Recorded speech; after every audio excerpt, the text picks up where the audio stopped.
Hello friends, this is Nikhil again. So based on the concept that we have tried to develop in our last video, that is finding of a transfer function from a given Bode plot, we will try to solve another question so that we will be sure that this concept is clear for us. So before starting this video, you see I have written a question on this side. This is taken from GATE EC 2004 paper, and here is the Bode plot and here are the options. Before my explanation starts, you just pause the video, take the question, do it on your own, and then resume the video playback, and then you can watch it. I hope you have completed solving your question. So there are three questions actually I want to solve today in this video. This is one question, and I have taken two questions from Drdo Electrical Engineering 2008 Scientist Entrance Test Exam paper.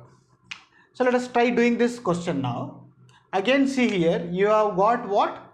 Bode magnitude plot, and from this you are supposed to find the transfer function. So before finding out a transfer function from a Bode magnitude plot, you must be having the idea about all the slopes present in the magnitude plot. In the question, he has given you slope of this particular ramp, and this is a flat line. Anyhow, because it is a flat line, it is 0 decibels per decade. That means there is no slope. That is very clear for us.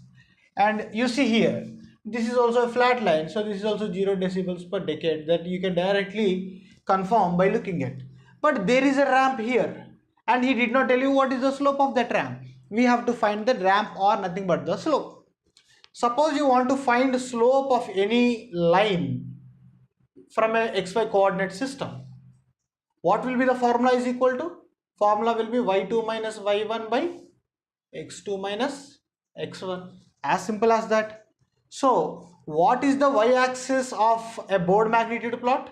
Y-axis of a Bode magnitude plot is nothing but the magnitude in decibels, or I will write like this, magnitude in decibels. That is the y-axis. And what is the x-axis of a Bode magnitude plot? This is very, very important. For some PSUs, they will directly ask you what does the y-axis and x-axis of a Bode magnitude plot represent. So x-axis, we were telling frequency. To be more precise, it is log omega, and I have confirmed that thing in the last video also. So y-axis is magnitude in decibels, x-axis is logarithmic frequency, that is radians per second. So I want to find out the slope of this particular portion of the curve or this line. So what is the y2? That is nothing but the final y. So final y or final magnitude is 0 minus y1. That is nothing but the initial magnitude. So what is the initial magnitude? Minus 20. So minus of minus 20 decibels divided by x2 minus x1. So x2 is the final frequency, which is 10. x1 is the, or final frequency is 10 and initial frequency is the 1. So that I can write nothing but log 10 minus log 1, isn't it? Log 10 minus log 1, I will rewrite this like log 10 by 1. Isn't it possible? So this is log 10 by 1 means indirectly it means log to the base 10, 10. So what will this term will reduce to? This term will become equal to 1. Because log 10 to the base 10 is 1. From this, I will get the value of slope as how much? Plus 20 decibels per decade. Okay, this is the unknown slope. So I got the slope of this fellow, that is plus 20 decibels per decade. Chalo, I got all the frequencies. Now let us try to find out where are the corner frequencies. So here mentioned frequencies are itself corner frequency. So we will try to plot the transfer function. If you look at the low frequency region here, so low frequency region means what will be the frequency here? 0.1. So do you think there is any slope? No, there is slope. No slope is there. It is simply a bloody constant value. So if it is a constant at the low frequency region from the y-axis, that means there are no poles or zeros at the origin. I hope this is clear. Suppose if the curve starts from the y-axis, it's with the downgoing slope or downgoing ramp, that means there are some poles at the origin. And how many number of poles of the origin is decided by the ramp value or the slope value. If it is for every 20 decibels, there will be one pole. So if it is minus 20, one pole, minus 42 poles. Similarly, plus 20, 1 0, minus plus 40, two zeros. I hope you understood. So if the graph starts with upgoing slope, that means there are 0 at origin. So there is nothing, it is just flat. So from this my conclusion is that no poles or zeros at origin. Now if you look at this point, there is a change in slope. Initially it was 0 decibels, now it became plus. That means it has increased by plus 20. So this is that corner frequency where I can say there is a 0. Look at this point here. Initially the slope was plus 20, now it became 0. Plus 20 to 0, that means decrease in slope by how much? Minus 20. That means there is a pole over here. So here the increase in slope is plus 20. That means it is a first order 0. First order 0. And here there is a decrease in slope by minus 20. That means there is a first order pole. Again at this point you see 0 to minus 20. So there is a first order pole at 100. So let me write down. So there is a 0 at 1. That will be equal to 1 plus s by 1. Isn't it, in a time constant form? So anyhow there will be a DC gain k. Again a pole at 10 and 100. So that I can write 1 by s by 10. 1 plus s by 10 into 1 plus s by 100. That will be the transfer function. The next challenge in front of me is finding out the value of k, DC gain k. So to find the value of DC gain k, what I told you, put is equal to 20 log k. And after 20 log k, I told you it should be some plus or minus the value of slope log omega. So what is the slope? What is the slope at the low frequency region? At the low frequency region, you see the magnitude is a constant 0 decibels per decade slope. So that means whatever should come on this side will reduce to 0 because slope is 0. So simply you have this much only. Suppose if there was a positive going slope, that means the curve has started like this. That means it would have been some plus, what is the slope value? Log omega. But if there is a straight line like this, unlike the last video that we have dealt, 20 log k, and the value of magnitude which is there here, that is minus 20. 20 minus 20 get cancelled out, and after solving you will get the value of k is equal to 10 power minus 1, that is nothing but 0.1. That is the value of k. Substitute the value of k and you solve for this. So you take the common and do all the mathematical aspects. Then finally you will get the answer as 100 s plus 1 divided by s plus 10 into s plus 100. If you look at the options, option C matches to what we got. So option C is the right answer for this question. Next we will deal with this Drdo question. So in this question he says that a Bode plot of a low pass filter system, or LP system, is nothing but low pass system with unity steady state gain show an absolute magnitude of 0.5 and phase angle of minus 90 at omega is equal to 1 radian per second. The transfer function is. So when you look at this question, he was telling Bode plot, low pass, something unity steady state gain. We start thinking towards the Bode plot. Nothing to worry, just apply some logic. Ultimate meaning of that question, you just try to read the question and try to squeeze out some important conclusions. The conclusion is saying that this transfer function is having a magnitude of 0.5 and phase angle of minus 90 when the omega is equal to 1 radians per second. Do trial and error with the options. That means substitute omega is equal to 1 and check the magnitude.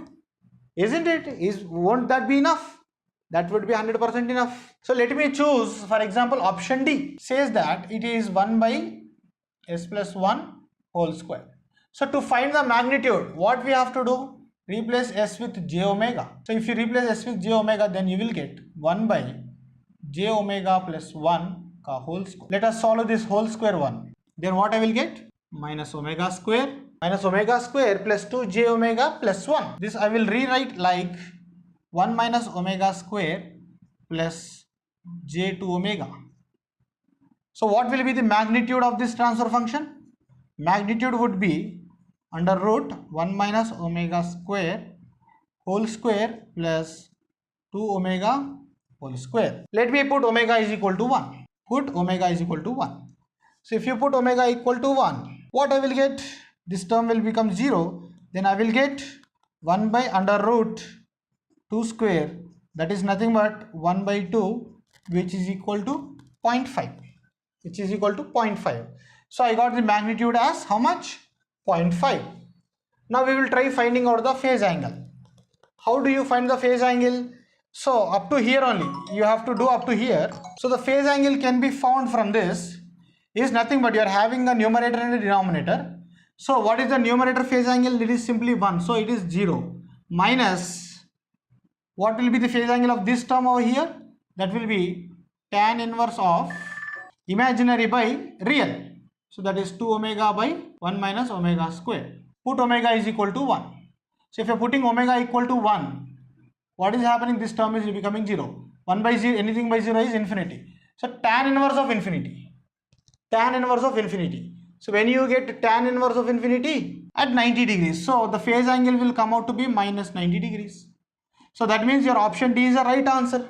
Your trial and error or your assumption is correct. So I've started with option D, then I got the right answer. Now he is telling you the phase margin of the above system is asking you to find out what is the phase margin of this system. What do you mean by the phase angle? Phase margin. Phase margin is the amount of phase that a system can further increase before it reaches instability or marginal stability state. So what is the maximum value of the phase angle of any system to become unstable or to become marginally stable? That is minus 180 degrees. So when the phase angle of the system becomes minus 180 degrees, then it is said it is a marginally stable system. So before finding out the phase margin, we have to find out what frequency we have to find, gain crossover frequency, and you have to find out the phase angle of the system at omega is equal to gain crossover frequency. So what is gain crossover frequency? It is that frequency where gain of the system, where magnitude of the system equals to 1. Where the magnitude of the system equals to 1, that is called as the gain crossover frequency. So what was the magnitude of the system that we found? Magnitude was 1 minus omega square. So this was the magnitude of the system that we have found. Equate this equal to 1. So when you equate this equal to 1, then you will get this condition. You will get like this, and upon further simplification, I'll get like this. 2 omega square get cancelled. Then I will get omega power 4 equal to, and this will become 1 minus 1, that will be equal to 0. From this I will get omega is equal to 0 radians. When you are applying 0 omega, that means the frequency is 0, or I can say under DC input. Okay, under DC input, the gain of the system is equal to 1. Okay, under DC input, the gain of the system equal to 1. Or without actually having to solve this only, we know what is our transfer function. Our transfer function is 1 by s plus 1 whole square. When do you think this transfer function will be equal to 1? When you put s is equal to 0, automatically it will be equal to 1. So like this also you can eliminate this much amount of calculations. So I got omega is equal to 0, where the magnitude of the system equal to 1, and that frequency where this happens is called as gain crossover frequency omega gc. Now using this frequency I will find out the phase angle of the system. We have already seen what was the phase angle of this system. It was 0 minus tan inverse of 2 omega by 1 minus omega square. So put omega is equal to 0. So when you are putting omega is equal to 0, tan inverse of 0. So when you get tan is 0 when it is 0 degrees. So 0 minus 0 degrees is 0 degrees only. So the present operating phase of the system is 0 degrees. Okay, now you got the present operating phase angle of the system is at 0 degrees. At what value of phase angle the system will be driven into marginal stability? 180 degrees. That means how much angle more the system may swing before it reaches the marginally stable state? It can swing more 180 degrees. So the phase margin of the system is 180 degrees. It may swing more 180 degrees. The phase margin formula is already given by the present phase of the system at omega is equal to omega gc plus 180 degrees is called as the phase margin of any transfer function. Understood? So option C will be the answer for this kind of questions. So I hope you like the video. I request you to share this video with your friends who are preparing for some competitive exams in electrical engineering. And if you think somebody is weak in control systems or not well perfect in this Bode plots topic, you try to share, because that will help to reach our knowledge to many students. And finally, thank you for watching this video.